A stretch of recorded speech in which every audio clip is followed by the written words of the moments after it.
Hey folks, welcome back to the mess. Well, I've been out here working in the shop and I realized, well, why aren't I recording what I'm doing here? Well, if you can see, so let me give you a bit of a rundown of the mess. I should say welcome back to the mess, not the shop, but here you go. You can see RC stuff scattered all over the place. There's the Beetle, but it's taking a break. Trying to get a bunch of this stuff working again, so maybe my son and I can do some fun or racing. Well, not really racing, but bashing. But this is a muggy that I bought. It's barely used, but pretty much got it going, but it doesn't want to run right. So I got to pull the motor out and see if it's got a leak or something. I'm not sure. It's strange. It'll fire up and then it takes off. It's just acting like it's got an air leak. I'm hoping it's not a bearing issue, but so that's that, but otherwise it's running. This is kind of the subject of the video. This is a, sorry about the lighting, but this is a Thunder Tiger ST-1 truggy. You can see it's got no motor, and you'll see that's what I'm working on this video. It's my LST2. It runs and drives fine, but I stole the carb off of it because I was mucking around. The dust shield is messed up on the other car here that I'm reviving, or that's running. And this is my Sportworks Mayhem. Now it's running good, it drives really good and that, but the problem I have is no body, and I can't figure out what I did with the wing, so I really don't want to run it at least without the wing, because that provides some protection for the motor, and I just don't want to run it without a body because it'll get dusty. But like I said, here's the subject. Ignore the gigantic mess. Everything's covered right now. That's kind of just how I work. So this is the motor out of the Thunder Tiger, and she was kind of seized up. It's my brother-in-law's. I had it and then gave it to him or sold it to him or whatever, and then it came back to me, and I want to see if I can get it up and running and maybe use it for the weekend. So I just got it unseized. It was kind of seized up, but it's running free now, so I'm going to clean the carb, throw it back together, and maybe just slap it in the vise and see if she runs. So let me get you on a tripod and you can come along and see the end result. Okay, let's see what we can do. Now this is a Thunder Tiger badged motor. Man, I have too much crap here, but it is what it is. Ignore the mess. Can't ignore the mess, ignore the video, but it's a Pro 28. Now it wasn't a super powerful motor, but it was alright. It's probably very kind of barely broken in. Had a heck of a time getting it out of the truck, but so I've got this kind of freed up. It's running good. Should actually throw some after run oil in there. Hopefully the bearings don't come apart, but they do, whatever. Throw some after run oil in here. That'll kind of help prevent any future rust if it stays in there. And then that's that. Say I got a heck of a mess. My next step is to take this carb apart and give it a once over and put it all back together, and we'll try running it up and see what happens. Now this engine has a Tiger drive, and the shaft is missing, and I see this got bust off somehow too. But I don't have the shaft, but it's meant to go in a drill, so I can find something that'll key into that and spin it. I'm not sure if the Roto Start shaft is that same size. Maybe it is. Let me go grab one and see. Alright, there's a shaft from a Roto Start. Now you can't use a Roto Start because it spins it the wrong way. This has a 90-degree in it, like that, so you end up spinning. You got to spin it the opposite way, and no go. So we'll worry about that after. I'll find something that'll work. The main problem here is this guy. So let's take her apart and clean her out. I'm going to shut up now and you can just watch as I go here. Well, I guess I should mention, gotta take this apart, count how many, spin your needle all the way in if you're going to be working on your carb, so you know what your base setting is. Half, 1, 1.5, 2, 2.5, pretty much 2 3/4. So I'm going to go write that down. Okay, and let's start taking her apart. The idle screw doesn't really matter.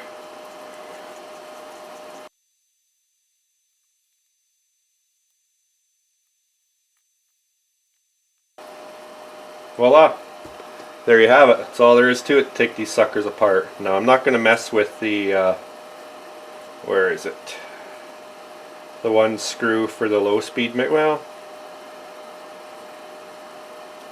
maybe I should, maybe I shouldn't. That's the low speed mixture. Okay, let's do that as well. Half, 1, 1.5, 2, 2.5, 3, 3.5, 4, 4.5, 5. That's going to thread all the way out, isn't it? 5.5, 6, 6 out. 1, 2, 3, 4. Yeah, so 6 out. Or pretty much most of the time it's just flush with the carb body, but I think it has an O-ring on it, and I don't want to ruin the O-ring with my cleaner that I'm using. So I'm actually using some brake cleaner.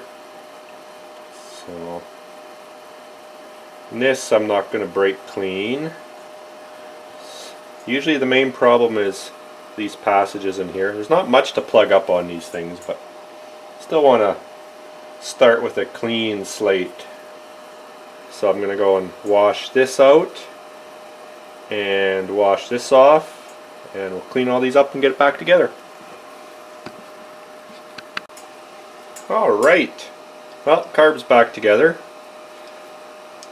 Everything's running smooth, and it's a good thing I took the low speed needle out because she did have some gum in her, so that's good. It's all happy. So that's that. Motor is still sitting. Bearings feel okay. Clutch I'll wash off with some of, ooh, I want to do that. Wash off with, I use this stuff a lot too, because it's safe on plastics. You got to watch with carb brake cleaner, you just never know, might eat the plastic away. So now the next step is make sure that this back plate spins freely, because this is for the starter. This spins, it keys onto the pin on the shaft and spins it. So, and I got a feeling this is going to be seized up. Oh yeah, she's seized solid. I can't remember, I think that just rides on a bushing. So I'll give her a little tap, tappy tap. Yeah, that's all it is. Just a brass bushing in there. So we're going to take trusty old ear cleaner and clean that out. You can see the varnish on the inside there too, eh? This truck sat for a long time and didn't get used, like all these things.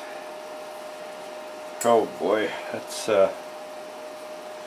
some old ancient fuel. That shows you the importance of using after run oil in your engines in order to keep them stored properly. Don't do like I do and just park, or like I did and just park the things and then just leave them neglected for years. So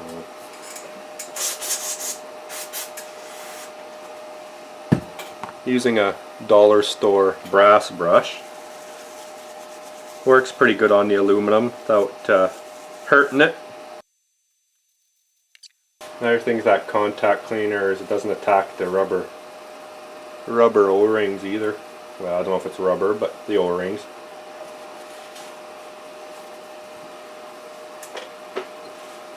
And then this guy, oh boy. Can you see on that edge the gook? This I'm going to use brake cleaner. It's a lot cheaper.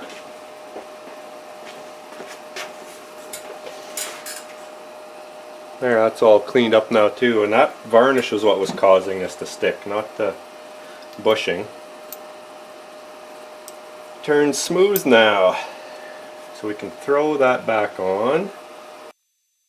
Just gotta spin the shaft until it engages the wrist pin. Pretty sure it went like that, and I'm pretty sure I'll be wrong. Now I gotta find the right screws because I've got them scattered all over. Pretty sure it's that guy, that guy, that guy, and that guy. So I'll shut up now and I'll just assemble this and you can watch along.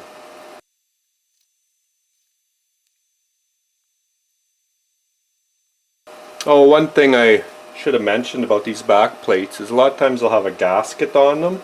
This one didn't. And that may be what I have to do with the Muggy engine, is maybe the back plate is leaking. So a lot of times you'll go ahead and seal, even though that O-ring is on there, you can still seal around that edge with an appropriate RTV. Don't use like bathroom silicone or anything like that. And like I was pointing to, this stuff's important. Blue Loctite.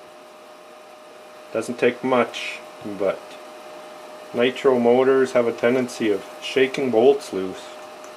Or nitro vehicles, I should say. I guess I could have cleaned this engine better, but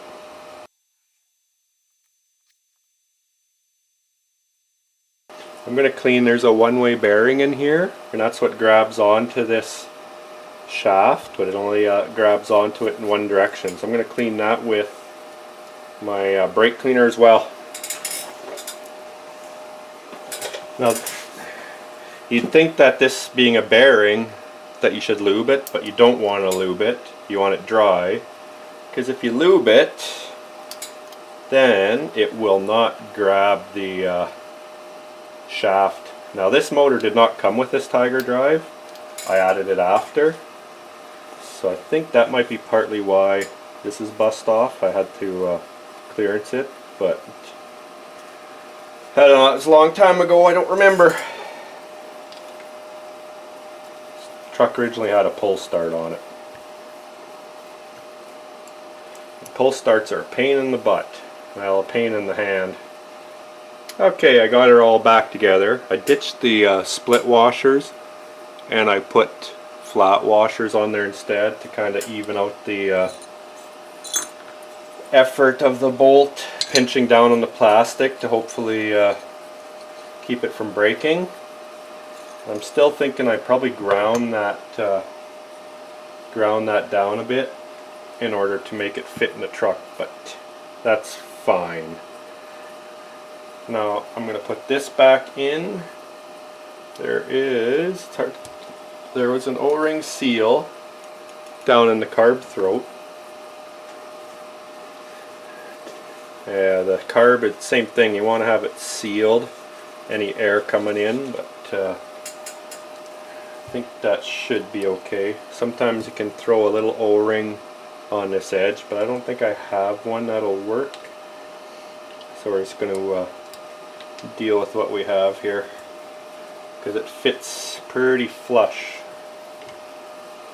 right against the body of the motor, and then it has a split system to hold it in place.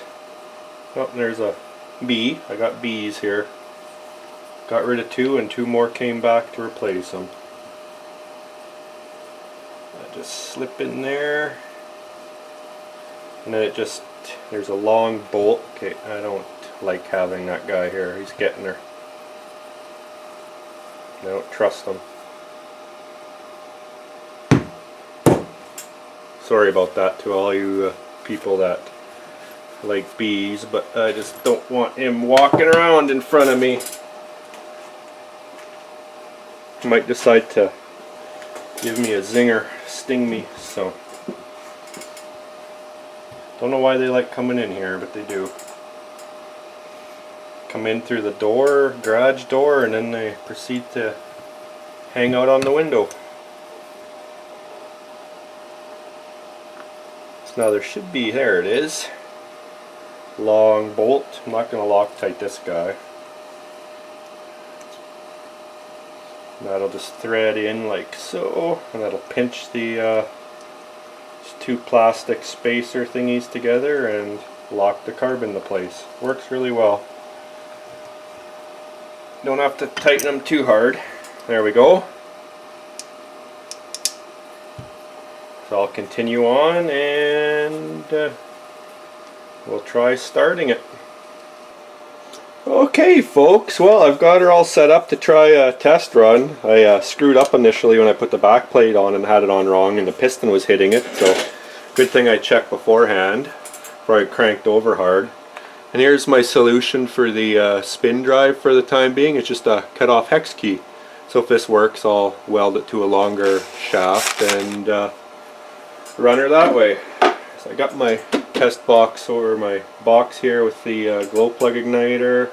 Got fuel in a spare tank I have kicking around. And let's see what happens. Now I haven't fired this yet, so you're going to be seeing along with me if she works. First thing I want to do is see if I can prime it, get fuel to come up from the tank, spin it over and put my whole hand over the exhaust. Oh yeah.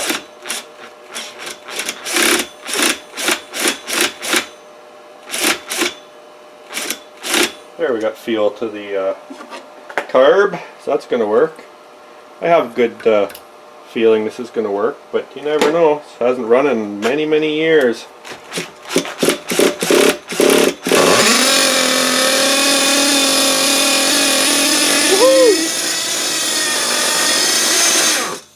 Oh boy, got the idle set a little high, but she's running like a top.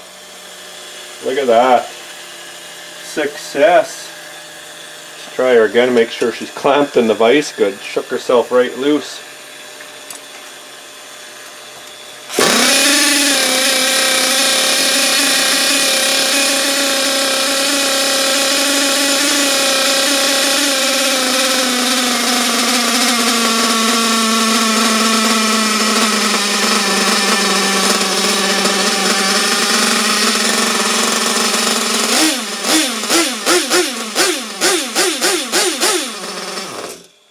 Success!